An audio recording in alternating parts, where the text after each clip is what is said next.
The first elegy from Rilke's Do No Elegies. And if I cried, who'd listen to me in those angelic orders? Even if one of them suddenly held me to his heart, I'd vanish in his overwhelming presence. Because beauty's nothing but the start of terror we can hardly bear, and we adore it because of the serene scorn it could kill us with. Every angel's terrifying. So I control myself and choke back the lure of my dark cry. Who can we turn to then? Neither angels nor men, and the animals already know by instinct we're not comfortable at home in our translated world.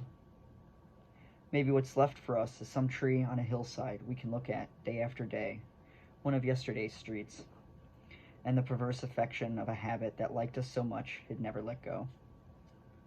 And the night, oh the night when the wind, full of outer space, gnaws at our faces, that wished-for, gentle, deceptive one waiting painfully for the lonely heart. She'd stay on for anyone. Is she easier on lovers? But they used to hide each other, their fate. You still don't understand? Throw the emptiness in your arms out into that space we breathe. Maybe birds will feel the air thinning as they fly deeper into themselves. Yes, springs needed you. Many stars waited for you to see them. A wave that had broken long ago swelled toward you, or when you walked by an open window, a violin gave itself. All that was your charge. But could you live up to it?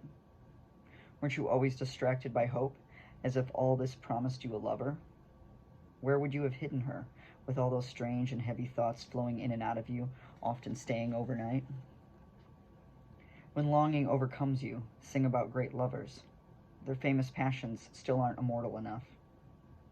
You found that the deserted, those you almost envied, could love you so much more than those you loved. Begin again. Try out your impotent praise again. Think about the hero who lives on. Even his fall was only an excuse for another life, a final birth. But exhausted nature draws all lovers back into herself, as if there weren't enough energy to create them twice. Have you remembered Gaspara Stampa well enough? From that great love's example, any girl deserted by her lover can believe, if only I could be like her. Shouldn't our ancient suffering be more fruitful by now? Isn't it time our loving freed us from the one we love, and we, trembling, endured? As the arrows endures the string, and in that gathering momentum becomes more than itself? Because to stay is to be nowhere. Voices, voices, my heart listened as only saints have listened, until some colossal sound lifted them right off the ground. Yet they listened so intently that, impossible creatures, they kept on kneeling. Not that you could endure the voice of God. But listen to the breathing, the endless news growing out of silence, rustling toward you from those who died young. Whenever you entered a church in Rome or Naples, didn't their fate always softly speak to you? Or an inscription raised itself to reach you? Like that tablet in Santa Maria Formosa recently? What do they want from me? That I gently wipe away the look of suffered injustice sometimes, hindering the pure motion of spirits a little? It's true. It's strange not living on earth anymore.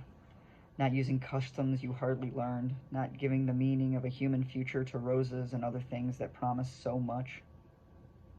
No longer being what you used to be, in hands that were always anxious, throwing out even your own name like a broken toy. It's strange not to wish your wishes anymore.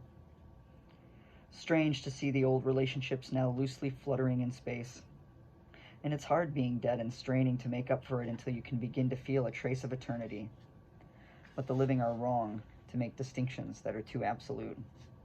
Angels, they say, often can't tell whether they move among the living or the dead. The eternal torrent hurls all ages through both realms forever and drowns out their voices in both.